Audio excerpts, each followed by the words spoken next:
Back for more punishment. This will not be our first trophy, a match down here, but we got a decent hand and I want to see what this deck can do. I do fall into the pattern sometimes, and I've noticed this about myself in the new format, of just drafting solid creatures and solid removal, and maybe I was way too one-dimensional in the draft. But opponent's deck did some very broken stuff. Hasty Dragon just took us right out of the game twice. Again, I think I want to play the Migration here so we can get in for extra damage with the Corsair. Opponent played Void. Okay, we got a curve going.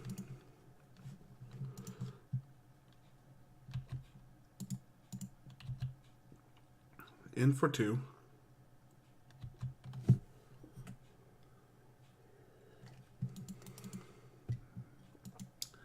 Nice, we got in for 3 here.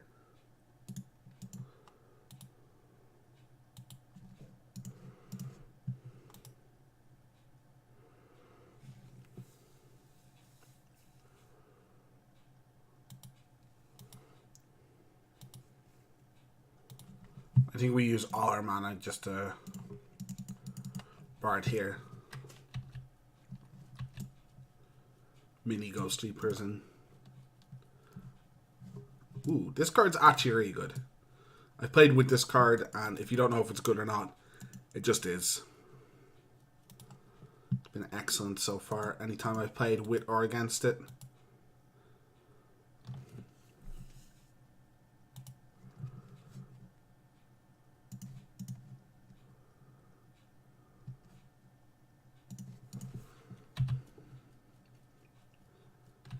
I think when the Saga is your bomb in your deck, it can be a bit annoying.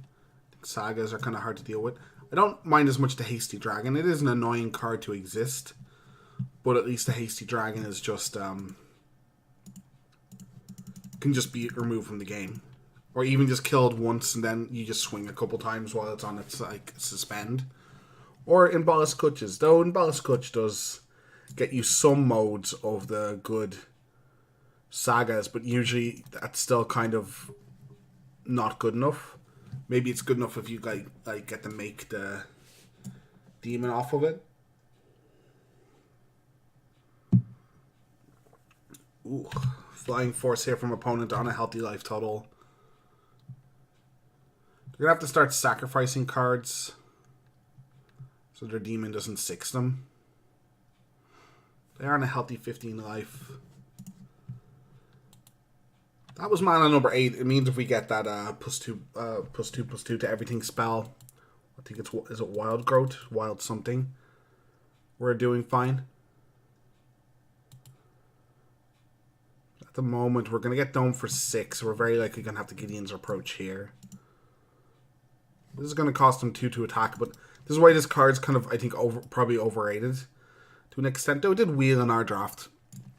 It's a fine playable, but it's just not a punishment at this stage of the game, realistically. They get to pay 2 and still play their 5-drop. It maybe stops them from like attacking and paying a big kicker card. So it's probably better in this set than it is the average set, but it's still not good.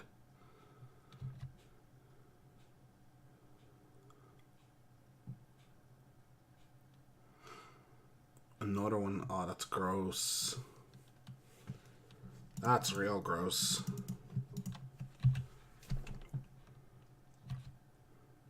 Yeah, Angel or Wild Growth is what we need here. I keep calling it Wild Growth. I know it's called something else. It'd be pretty sweet, though, if we drew it next turn. Angel, we don't have enough mana to do it and activate it. So it's not actually a good draw, because we'd have to just chump the demon with it. Can we get lethal? They'd get 3 blocks off. 1, 2, 3, 4, 5. We'd only get 1 6 creatures, so that wouldn't even be lethal.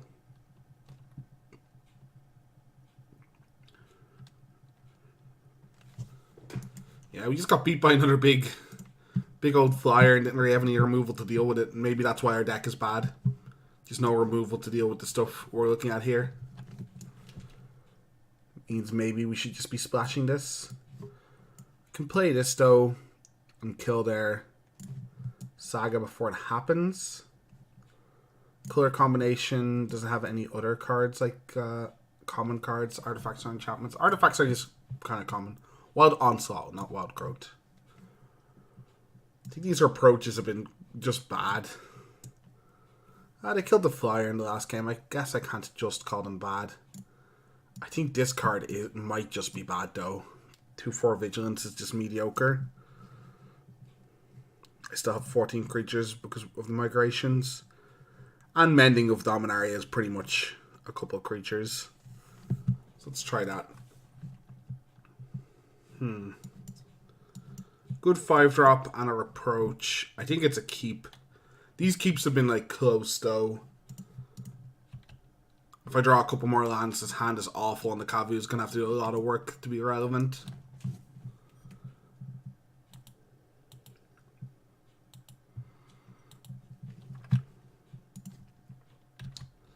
So Pump Spell, so I won't get double blocked. This card has also been very mediocre. Tricks costing, the difference between a trick costing 1 and 2 is just massive. Okay. If we start hitting some migrations, we're in a good spot.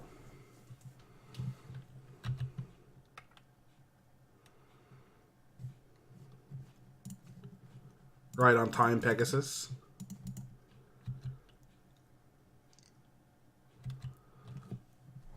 That right on time, Pegasus.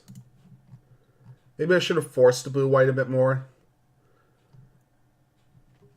I can't remember the last time green-white has been like excellent, except maybe Innistrad. Ugh. That is not good news. We have the Onslaught to try and race it this time, but I don't know if it will be enough.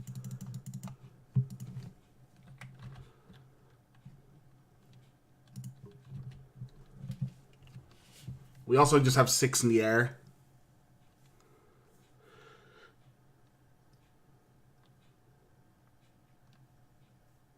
They might just have a removal spell though for the Kavu, get in for 3, and then we're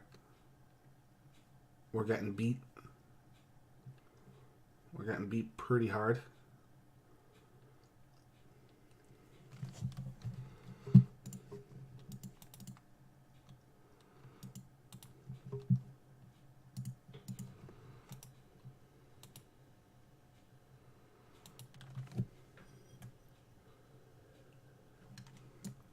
I don't think this card's playable, but because it's uncommon, the Howling Golem, it makes me pause and think maybe I could be wrong. So they see their 6/6 here. If they try and just kill our Kavu, we can give it +4/+4, and it can even still block this turn. Hopefully that's what they spend their entire turn doing and trying to get in for 5.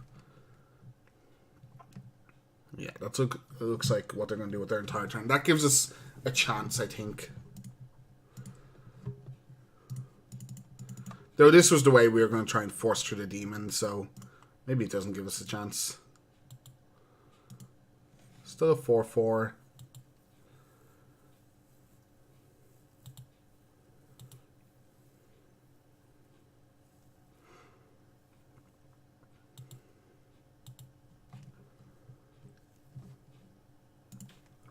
Okay, well, we can double reproach it. 2 for 1 ourselves to get there, but if opponent doesn't have a removal spell for this Kavu, that could just be good enough.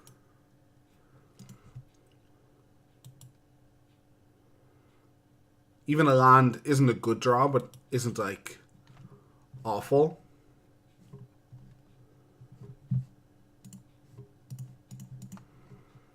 Because we get in for 5, put them to 8. Actually, a land is lethal, so... Is it lethal without a land? 6, 7, 8. Yeah, it's lethal without a land as well, so... They need to do something about this. I think that's why this card is so good, because I just killed the demon. And there's multiple cards, especially in blue, that can just kill that demon, that can just bounce it. And it's not a big setback. Like, they still have these 4 guys, and are they, like, super contributing to the board? No. Are they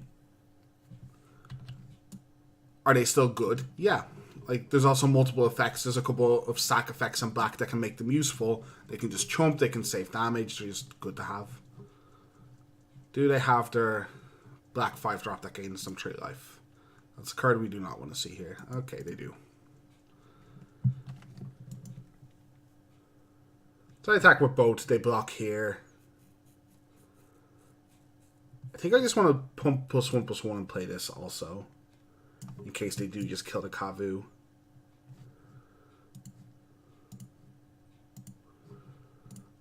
Oh, I don't even have the option. Sorry, I only have 7 lands, so no matter what, I was pumping +1/+1.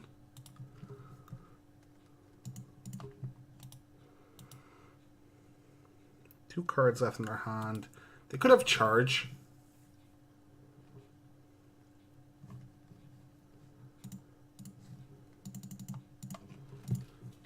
Which is all their guys get +1/+1.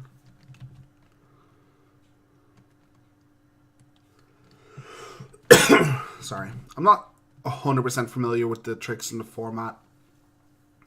I know Gideon's approach could be a thing. I think I'm just going to block here. Not sure why it wouldn't let me block. Okay, so there's a bit of moto lag. We're going to wait to see if it bounces back to blocker. Did not.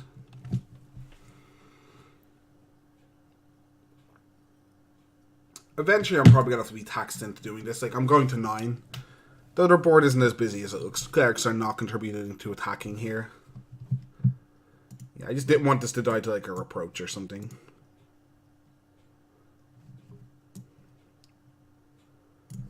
Poet. I don't think I have anything. As I said, I could splash.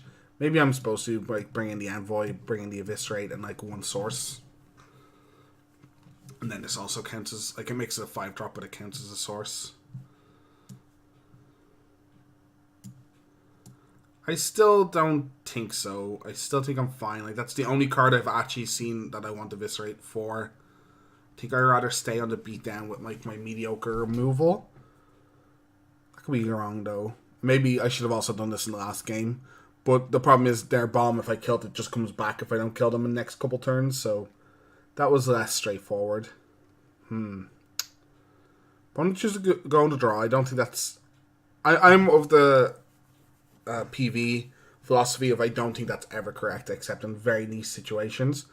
So you should probably just go into play all the time because you're way more likely to be right. And if you're wrong about it, it's not wrong by much. I think I have to mulligan this. I can go Llanowar Elf, and then if I miss my 3rd land drop, I go Talid. But if my 3rd land drop isn't a white land, I'm still in trouble, so I think I have to mulligan. This is fine. We didn't see, like, a bunch of removal out of them. We have a suspicion they have a Gideon's Reproach. So on Sarah's Wings could be fantastic, especially on something like a Baylot, where it gets out of the warpath of Reproach. Also, Unicorn gives us some time. Good draw. Shepherd on curve is going to be nice. If we can just curve out 2, 3, 4, and then eventually jump with on Sarah's Wings. Ooh, opponent missed their 2nd land drop. This is not good for them. Wonder if they maybe F6 at the wrong time? Doesn't look like it. Sword is also nice here. That's just probably attack past anything opponent could play on 2.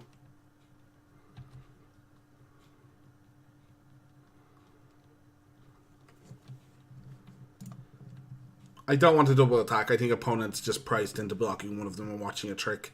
I also want to use my mana efficiently and just get the sentry out. Next turn we can put a short sword on something and attack. Opponent instantly hit their next 2 land drops, so either they got a little bit lucky there, or opponent just F6 their 2nd turn and got extremely unlucky. So I'm not sure which one. I love the Knights are back. I think White Knight and Black Knight and the original Pump Knights are like really cool pieces of Magic, and to add to that I think is really cool. These guys seem pretty balanced and like they could see a little bit of constructed play, especially out of people's sideboards. I know like the original blue-black deck that was going around a little while ago would almost just instantly fold to this card. This card is just going to get so much damage in. They'd have to like Gear Hulk it or get like a Scarab God out in front of it. So you just play this and interact with them.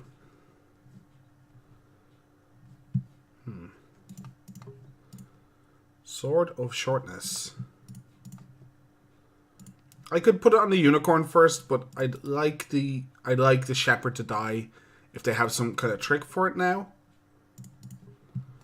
Then I can just switch around the equipment. If they don't have a trick that kills the shepherd, I think that's fine. That's fine. So they did have a reproach in our deck, which we played around the last game. Oh, and a trick.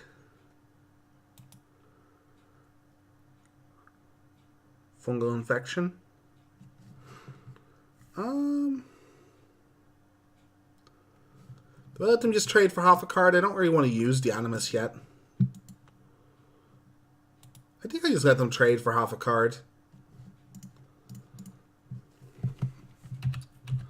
So they had the trick and the...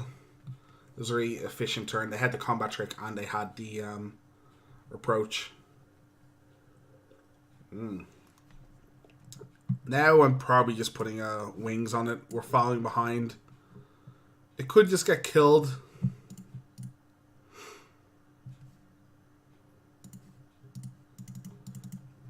I could have also put it all in the sapperling. But I think this is fine. I think I'm falling pretty behind on board.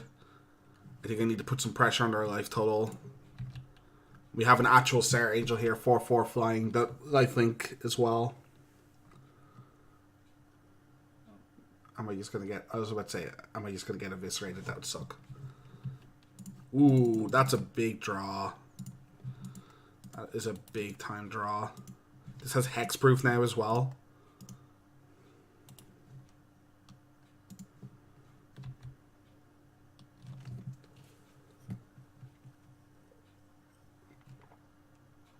On 30 life, so we're also just not blocking. If we hit a land next turn, we get to just start putting counters on our stuff. Yeah, this was huge. This is a just solid creature. Ooh, doesn't want to attack. I think opponent's obligated probably to attack there. And just represent spells. Just represents some amount of pump spells that I might respect. I guess I'm going from 30 to 21. Does it really matter what they represent? Okay, some sweet draws and no eviscerates by opponent to pull me in front there. I feel a little bit fortunate. The deck performed slightly better, but we're seeing some really mediocre draws late game as well out of green-white dorks, which I was afraid of when I said I was when I explained when I was drafting. On to turn around, let's see if we can salvage a 2-1.